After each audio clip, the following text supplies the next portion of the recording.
Welcome. I'm Bernice Ross, the CEO and President of Brokerage Up and realestatecoach.com. And I have one of the most important columns and videos I've ever had a chance to do on mortgage. It's about all-in-one mortgages. I had never heard of these. This is an incredible tool. And when you find out about this, this is something that you'll want to look into not only for you, but for your clients. Joining us today is John Haney. He's the president of the Colorado Mortgage Company. He is an expert in how this works from the mortgage side. And then Craig Yenni, who is a money mentor with the Money Multiplier team. My husband met he and his wife at a conference a few weeks ago, and they were talking about these all-in-one mortgages, and I had never heard of it. And I kept asking my friends before this interview, nobody else has. So John, I'm going to turn this to you. What is the difference between an all-in-one mortgage, a traditional mortgage, and the home equity loan, a HELOC? Sure. Well, Bernice, thanks for having me. So really the all-in-one loan is a very unique product. It's not necessarily new as far as an idea. They've been using this kind of loan product in other places throughout the world for 40 years. It's just been in the United States since about 2007.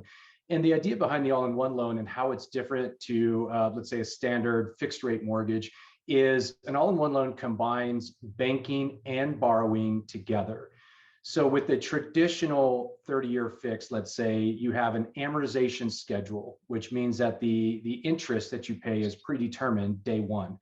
Well, with this kind of a loan concept, all in one, we take somebody's normal cash flow, their income, and that is deposited into an account. Then that account is swept out, and those funds are now applied towards the mortgage. Therefore, what you've done is you've created a situation where you've now made a principal payment towards your loan using your income, which now is offsetting the interest that's due. So one of the ways you described it when we were prepping is that there are two components to this. There is the actual loan, and then there is the checking account that goes with it. And you mentioned a very important fact there. When you think about an amortized loan, you describe it as being front loaded. And if you look at the amortization tables, what keeps people from paying down their loan is they pay 50% of the interest in the first 10 years that they have the property. So they're paying all this money to the bank. The bank's getting all their money up front, and you're not making much of a dent in that loan amount. But this is different. So what makes, how is the amortization piece different from what happens in this all-in-one loan or all-in-one mortgage? Yeah, that's right. About 50% of the interest that you pay on a regular mortgage is paid within the first 10 years. But really, the first few years, it's closer to 60% interest. So again, that's that amortization schedule that determines the amount of payment, principal versus interest. So the all-in-one loan is a simple interest loan, which means that we're going to take your rate, multiply that by the balance, divide by 365, and that's your interest for that day. And so your cash flow and the amount of money that you're channeling through the banking portion of the product is going to offset and reduce that interest because it's calculated on a daily basis. And so the average person in this loan product will pay off between 9 and 12 years, completely pay off the loan without changing any of their financial habits, just changing where their money is parked every month. Okay, I need you to repeat that again so that everybody hears that.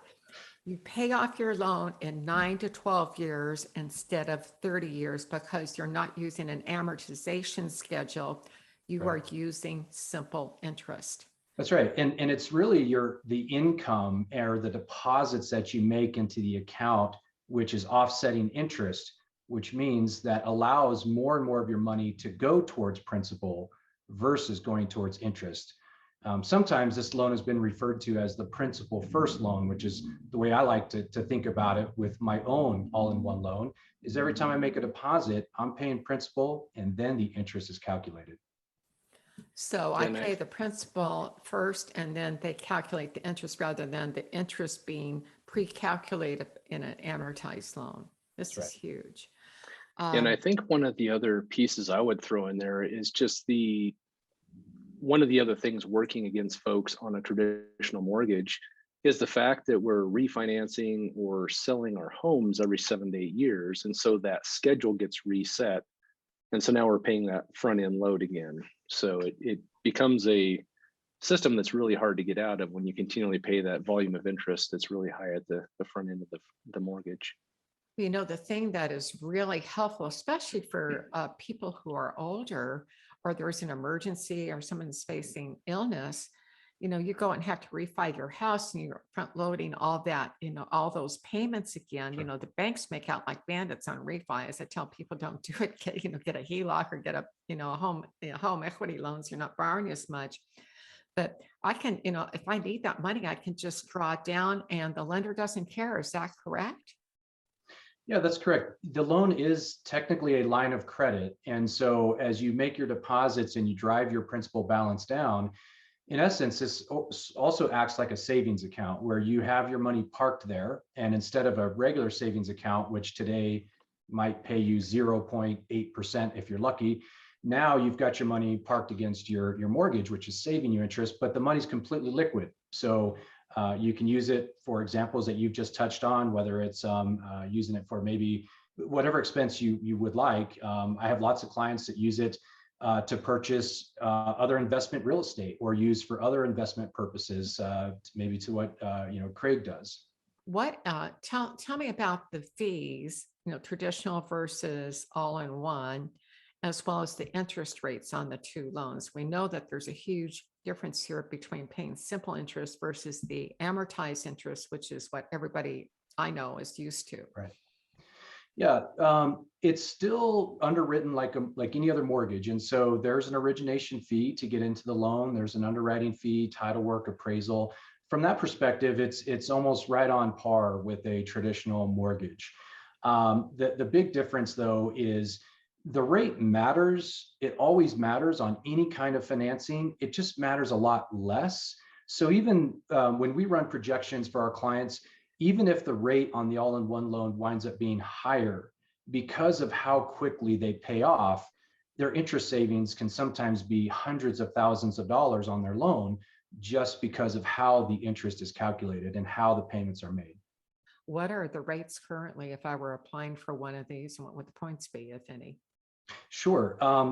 The rates right now, it changes one time a month. So it is a variable rate. There is some options where you can fix that rate for up to 5 years.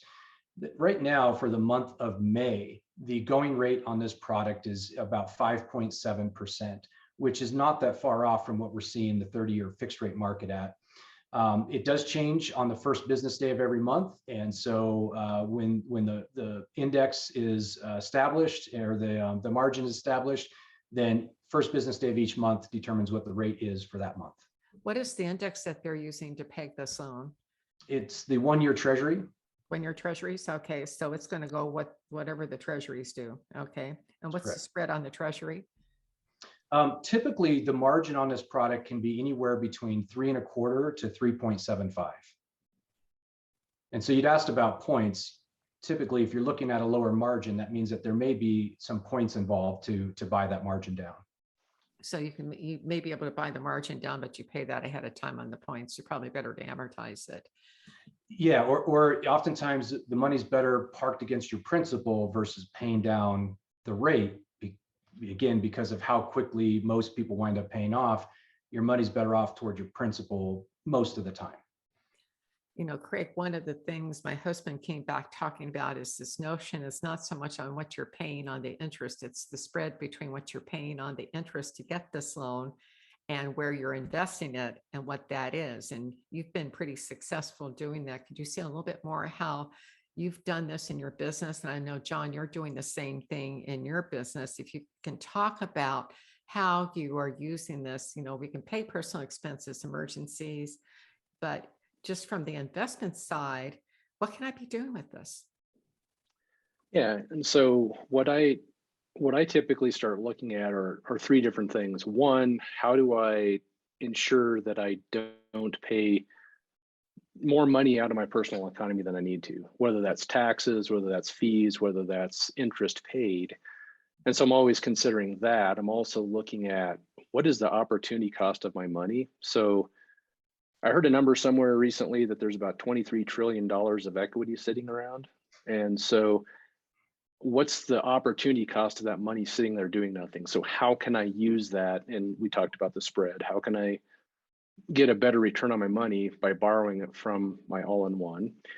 And then the last thing I really look at is the control.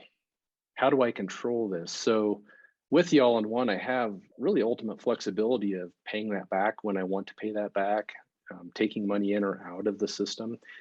So what I've specifically done is I've used my all-in-one to feed different parts of the process for my banking functions, but also for private lending. So I'm part of a team of folks where lenders and borrowers come together and do real estate deals.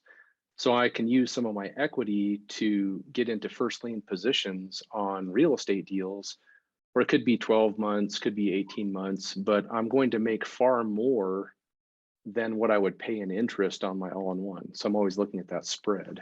And just in terms of investments I've looked at, there was a lot of stuff I've seen through your group that's at 10 to 12%. Is that correct?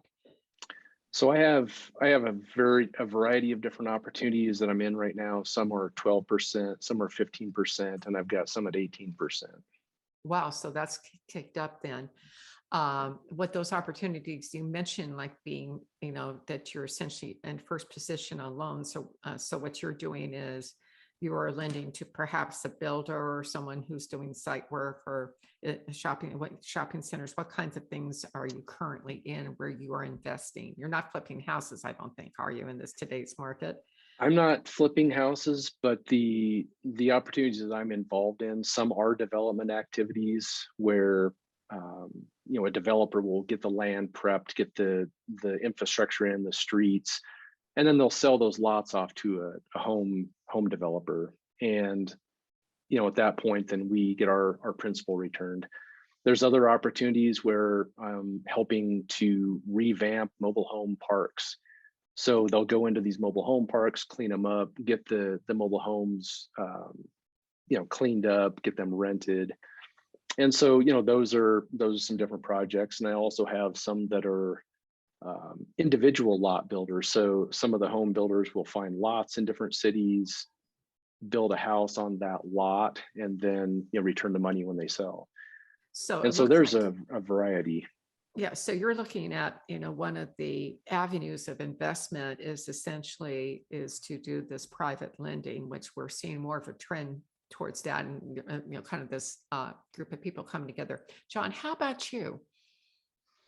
Yeah, so I've been using this product as a way of financing my other real estate that I've been purchasing. So I'm in the long-term single-family rental market, and basically, as my cash flow comes through my all-in-one, it drives my principal balance down much faster, allows me to access my equity, and I use that as a continuous funding source to acquire more real estate. And we just rinse and repeat. And this is, there's really, the best part about this product is you're in the driver's seat. You can decide where your money's going and how you're going to pay the interest, whether you're investing in non-real estate projects, real estate projects. It's a good place to be when you're in the driver's seat. Well, one of the things we haven't talked about that I saw referenced in my research is that you better be financially disciplined on this. What are the downsides of an all-in-one loan or all-in-one mortgage?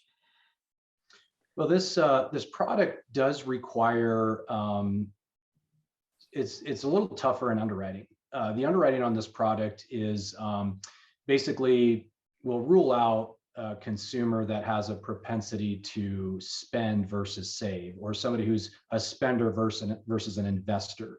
So really the downside potentially to this product is very limited. And the reason why I say that is because whether you want to use this as an interest-only loan, that's an option. If you want to use it as a vehicle to pay the home off quickly, that's an option. If you want to use it as a leverage tool, that's an option. Again, you're in the driver's seat. So really, unless somebody's using this product to finance their gambling habits, I would say there's probably way more upside than there is any downside to this program. I mean, putting it in the stock market.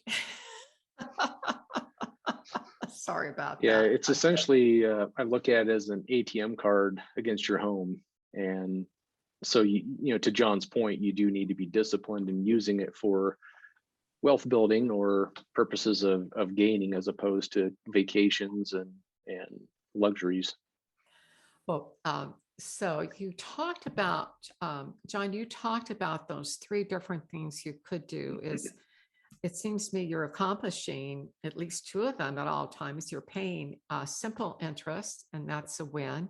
And the simple interest lets me pay down my loan in 9 to 12 years instead of 30. Those two things alone, for someone who does nothing else with the money, but just, and if you're getting rental payments, say from your rentals, then I would assume you pay those into that account, pays down that mortgage. And or if you have a mortgage on, I guess, on the other property, can you do an all-in-one on 1 to 4 units? Yeah, technically, an all-in-one loan is allowable on an investment property. However, most of the time, an all-in-one loan is best used on a primary residence. That's usually where people will have the most value in their home, which means they'll have the largest line of credit. You can technically have two of these loans, but every time I've looked at it, it just makes sense to hyper focus in one area, meaning put all your deposits into one place versus splitting them up against multiple properties. You get the time value of the money in one place, which in my opinion allows you a lot more flexibility and saves you more in interest than splitting your funds up. So if I can pay my loan off, say in 9 to 12 years, and let's just use 10 years as our, just as it's probably not an average, but it's a good way of looking at it. So by paying down that mortgage every month, or when I put deposits in, not just at the beginning of the month, but whenever I can make a deposit, I'm reducing the interest on that loan. And that gets me to paying off earlier. But it strikes me that I will have more equity to borrow if I need to as I pay this down, I want to have more equity available on my loan. So say that, my property's gone up 33% here in the last year. It's crazy here in Austin. Okay, that's an extra 200K. I take that out. I leave everything else there. I will have more money, as I, start to pay that down. I will have more that I can borrow back. Am I saying that correctly? Yeah, absolutely. The trap with a 30-year fixed rate mortgage is you have no liquidity. And one of my favorite features about this program is you have now maximum liquidity. And you have access to your equity dollars, where a traditional mortgage just doesn't offer that. And so I have some clients that are very aggressive about paying off their homes, and they'll pay off their homes in just a few short years because they can be very aggressive about parking their cash into this program, but not worry about having liquidity in case emergencies came up or they have investment opportunities that come up. This now takes away those barriers that the 30-year fixed rate mortgage puts into place. I mean, I'm just astounded. And you said this has only been in place since 2007 here in this country. I read about the offset mortgages in the UK, which is, and I guess I've been around for 40 years, but that's correct. Who brought that over here, and how did you get involved? Yeah, so I've been in this business for about 19 years. And when the product first showed up, this was 2007, before, the financial crisis happened. And there wasn't a lot of people who wanted to borrow money during the next several years. And so we didn't really offer this program much. And you are right. In the rest of the world, Canada, UK, Australia, they call these offset mortgages. They're just called a little bit different, but it's the exact same mathematical equation, or how they calculate the interest and how they use the banking feature. And so it's not a new concept. It's just this product isn't a saleable product. So in my opinion, you'll never see an ad for this loan at the Super Bowl because there's only so much bandwidth with the investors that are funding these loans and servicing them. And so, I don't believe it'll become necessarily a Main Street program, although it is growing in popularity. You had mentioned, you talked to a few people, they hadn't heard of it, which is not uncommon because again, it takes a better qualified borrower. And again, it's not a saleable loan. So there's only so much bandwidth that this program can offer. Is there a limit on, say, if I've got a $2 million or $3 million house? We have a lot of people who serve those markets that Sure. are IMN readers and subscribers. Is there a maximum limit on this? Yeah, this the investor on this product would consider a loan amount, a line of credit amount up to 3 million. There may be higher loan amounts with exceptions. When you start getting over $1 million on this product, the underwriting guidelines tend to get a little tighter, so the loan to value may be reduced, and the underwriting again just gets a little bit more in depth. But there are certainly exceptions that can be made for larger loan amounts. Oh, this is amazing. So this works across the board from the first-time buyer all the way to the luxury buyer, or for someone who is older and doesn't want to get a reverse mortgage where there's all those fees. You've got the negative amortization. This is the different alternative where they can tap into it if they need it and pay it back as they can. Do I need to make a minimum monthly payment on this? Yeah, so there is a payment that's made every month, and it's a simple interest calculation, and that interest is accounted for daily. So over a 30-day billing cycle, the interest is calculated, and then the interest is paid one time a month, just like a regular loan. So it's due on the first, just like every other mortgage, and the billing cycle ends on the 21st of every month. So basically, it's just a 30-day cycle, and the interest will be determined by how much is owed against the loan on any given day. But it's simple interest instead of that front-loaded amortization table. I've got to sit down and do the calculation on this. I know it's going to be good. Craig, do you have anything else that you'd like to add to this? Because I mean, I've gotten over in the weeds on the qualifying side, but that's the broker in my brain. So anything else that you'd like to add?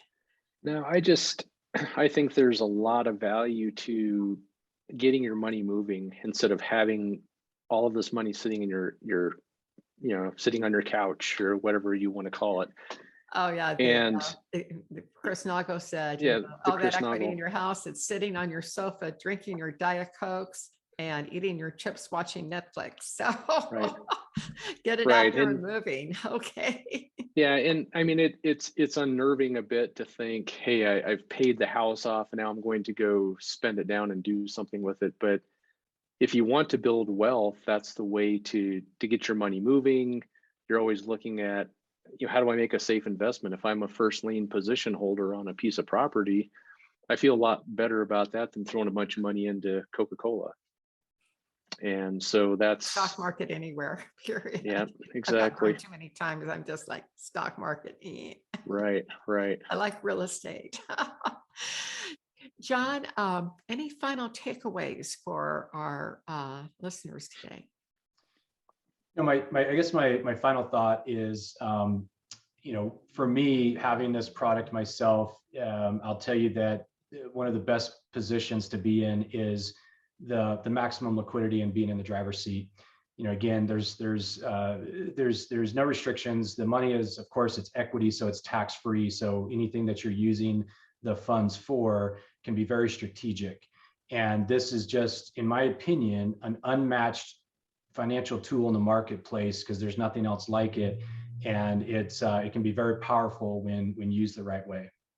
So if you have the benefit because you're borrowing against your house and you've already paid the taxes on that money. So it's after tax dollars. Right. If I am in New York or Florida, I mean, you're in Colorado right now, but where would I go other places in the country to find out, where I can find one of these for me and for my clients? Yeah, so what I'd be happy to do is I'd happy to be a referral source for people that are interested.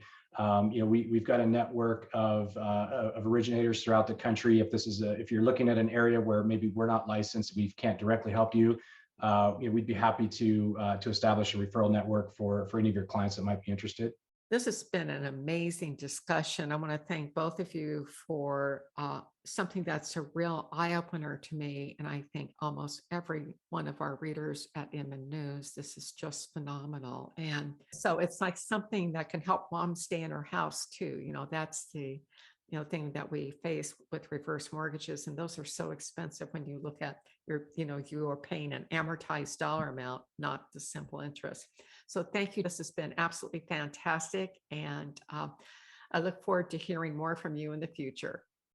Great. Wonderful. Thank you. Thank you, Bernice.